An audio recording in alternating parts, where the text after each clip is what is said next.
This is Marty Stewart with SeminarSecrets.com. You can hear the complete version of this big seminar interview by going to www.seminarsecrets.com. What I'd like to do is I'd like to welcome everyone to the conference call this evening. Again, my name's Armand Morin, and what we're going to do tonight is we're going to be talking with one of our speakers that we're going to be having at the big seminar. A friend of mine that I met a couple years ago, his name is John Reese, and many of you may be familiar with John because of recent events as far as what happened. And what I mean by recent events is that John did something that many people thought was almost impossible to do in our particular industry. When I say our particular industry, I'm talking about the Internet marketing industry itself. Many people thought that doing maybe $100,000 a day was almost impossible. Many people thought that $500,000 a day was impossible, and the thought of even doing $1 million in a single day, as far as in total sales volume, was definitely out of the picture. Well, John proved everybody wrong. He did it. He did it less than 24 hours. We're going to talk with him a little bit about that, but again, for those of you that don't know John, John's been on the Internet, prior to what the Internet even is today, prior to what most people would even recognize as the Internet. And, he's tried many different things over the years. He's, literally billions of visitors to his websites over the years. And, it's just amazing. And, as you get to know John and as you talk to him, you find out there's a reason why he's as successful as he does at what he does, because he's a constant tester. You're going to find that out over the course of the next 60 minutes. He looks at the facts, and he doesn't work on speculation. He doesn't like to waste a lot of time in his business. So we're going to learn a lot of information from John today. And, again, take some notes because this is going to be a very important call for you. So, John, I'd like to welcome you to the conference call tonight. Thanks, Armand. And, John, a lot of – I shouldn't say a lot of people. Many people know you, and they're familiar with you. But because of the way your businesses, the various businesses that you have, you've been kind of like in the background in many respects because you work in multiple different markets. Explain to people a little bit about how you got started on the Internet, because I think it's a pretty fascinating story. You mean before the Internet, actually? Before the Internet, actually. Well, I guess to answer that, I'd have to go all the way back to when I first started using modems and was exposed to, the whole online world, if you will. And that was actually in 7th grade, which for me was 1982. And my dad was an engineer and worked for some big companies, and even a lot of people back then didn't have personal computers, so I was fortunate that he was able to bring them home. And back at that time, the 300 baud modem had pretty much just came out or was starting to get used regularly. And if people think of today's dial-up modems, which I personally can't stand, if I don't have my cable modem fast connection, I go crazy. But today's dial-up modems are 56K. So 56,000 baud compared to 300 baud. You can imagine how slow it was back then. But back at that time, I actually learned to use bulletin board systems, and it wasn't for business. It was just for fun. I mean, I was a kid. I was in 7th grade, so I'd get on there, and I would post messages to some of my friends, and there was kind of like a message board type thing there. And you could play text-based games. They were like what they called turn-based, where you'd make a move and then wait for someone to log back on them, whenever they did, and then they would make their move, and the next time you logged on. So pretty tedious stuff, but it was really, really cool technology back then. And that pretty much exposed me for the very first time, and for most of the world, to this whole online cyberspace type thing.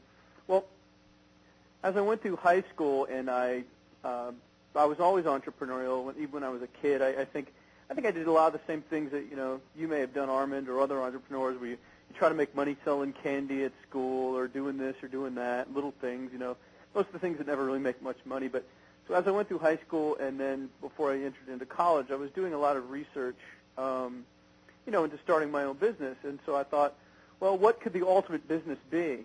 So I was like, well, I don't want to have a store of any kind because it's very expensive, and the only people I could sell to with a store would just be the number of people, pretty much within driving distance.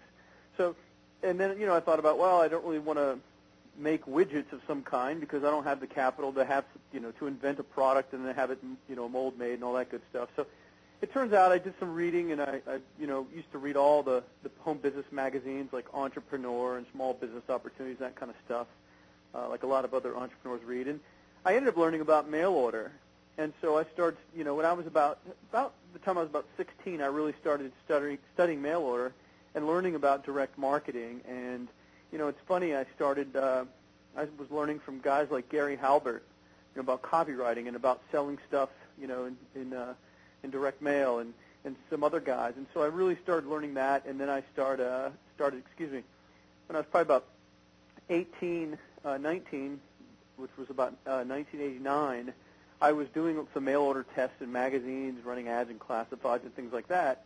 And I was doing okay. I made a few little sales, but I wasn't making a lot of money because I had to wait 3 months for an ad to come out in a magazine. It was just agony, just waiting, because I always knew that I enjoyed, like, the testing process, the cause and effect.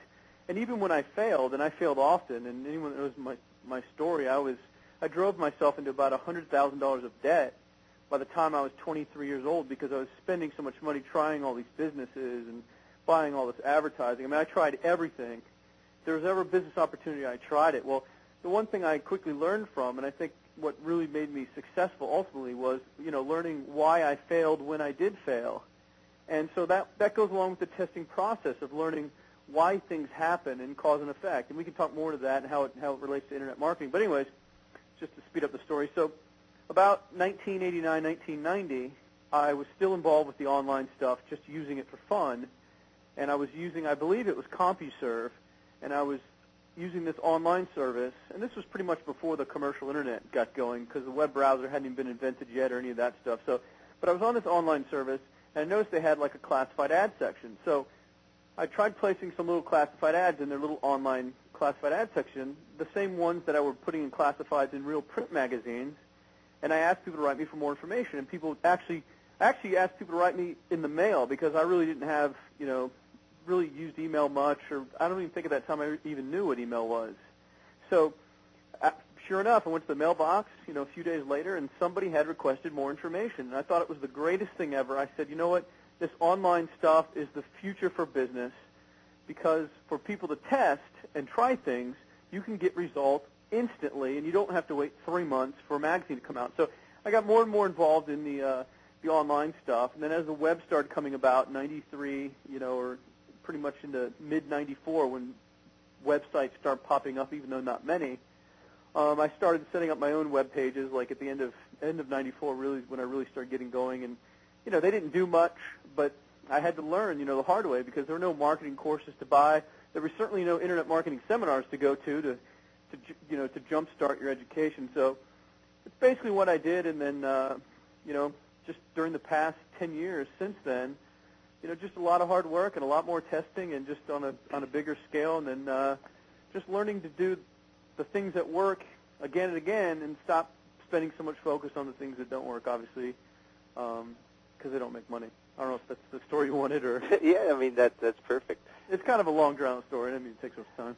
No, I mean, I think it's important to know, I mean, that, the techniques and the testing that you did, even back then when it was utilizing bulletin board services, that, basically it's the same type of testing that you're doing now. It is the same thing. And when we look at, like, people that want to make money on the Internet, obviously all the people listening to this right now, people need to understand just a few basic principles, and those basic principles go back to direct marketing that's hundreds of years old. I mean, it's nothing new, but now we have this amazing, medium of the Internet and how it applies to it. But basically all it is obviously you probably sell stuff or you're promoting other people's stuff, but the main thing about it is you're just trying to get people to respond. So you're just trying to get people to do something like click on a link or download a file or join an email list, ask you for more information, whatever the case may be. It's just the core of everything, and that is what makes money, is getting people to respond. So on the Internet, you've just got all these techniques and tools and strategies, and it's still evolving, and we're, the industry at large is coming up with new ways to do this, but all we're doing is we're just getting people to respond, getting more people to click links or to put in their email address in a popover or, whatever it is. It's just getting more people to respond and to pay attention to whatever our marketing message is. Now, the interesting part is because I know you're basically a fanatical tester, and anyone that's serious about marketing is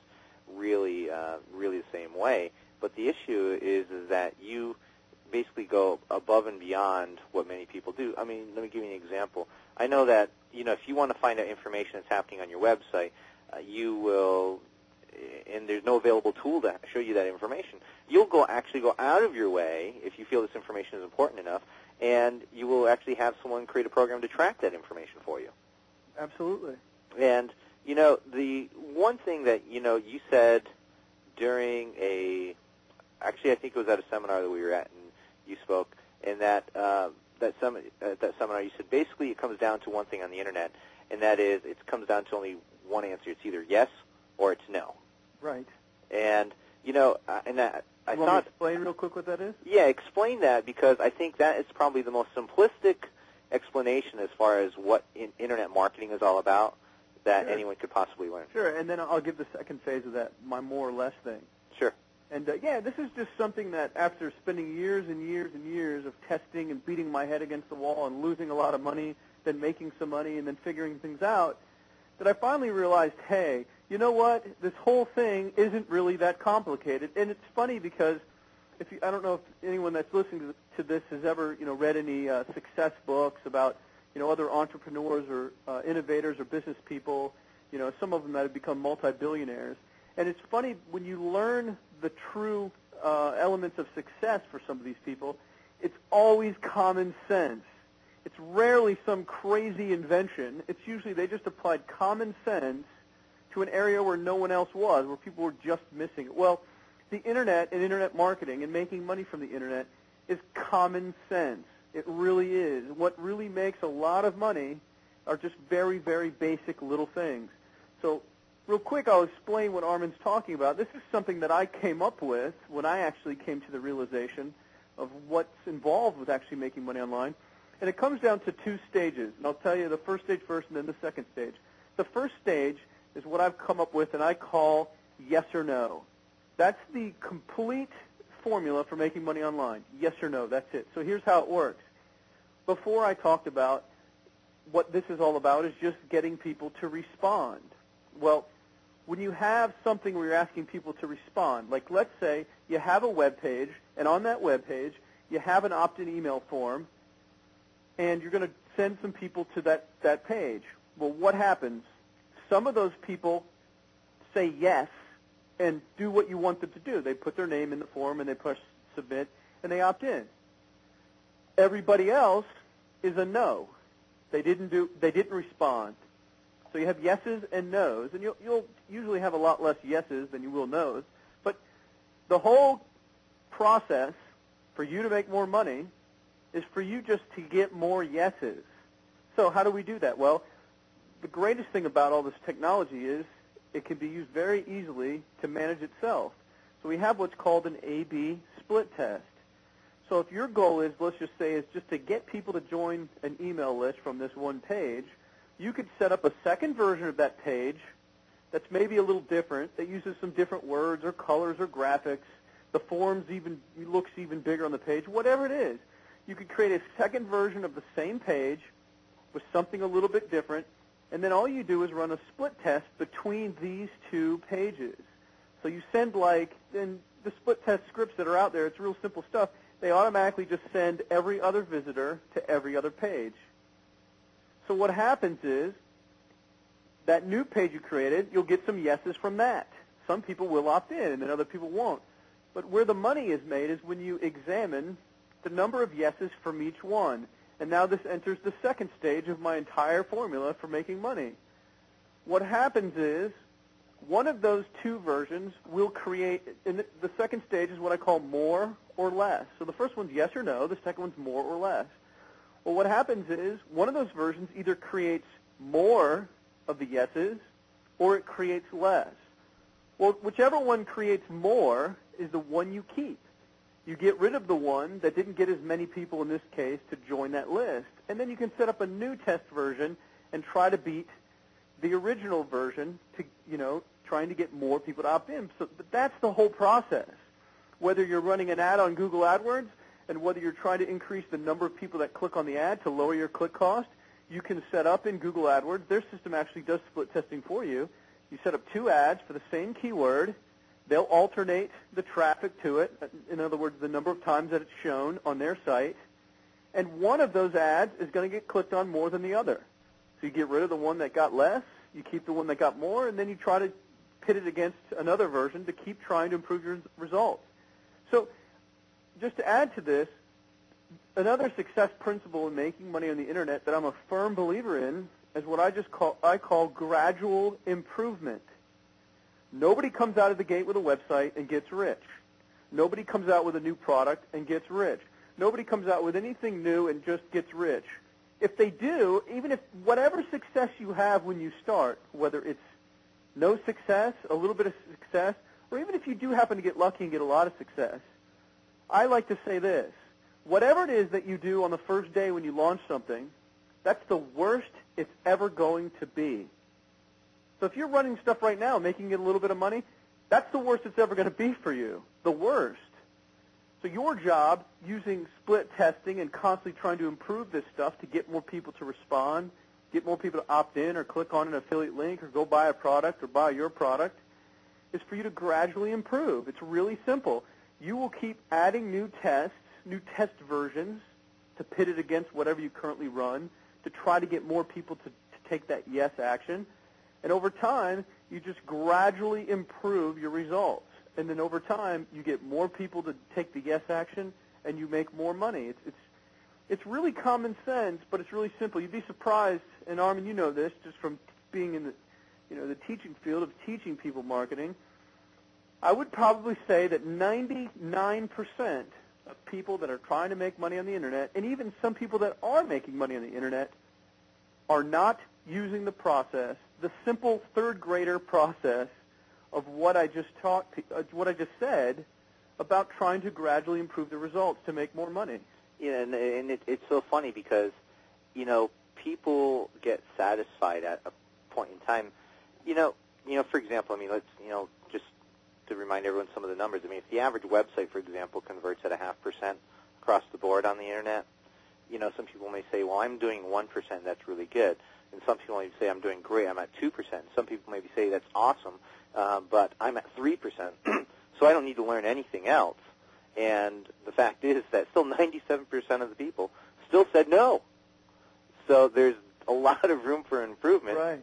You'll never have a perfect website, and, as you said, John, it's a continual process. Yeah, 90% of the people said no. That's if they got a 10% conversion. Right. So even those people that have phenomenal conversion rates, like 3%, what about the 97% that don't buy when they come to your website? Exactly.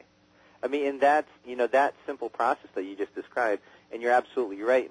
So many people, how many times have we all have gone to the same website and seen the same thing over and over and over again?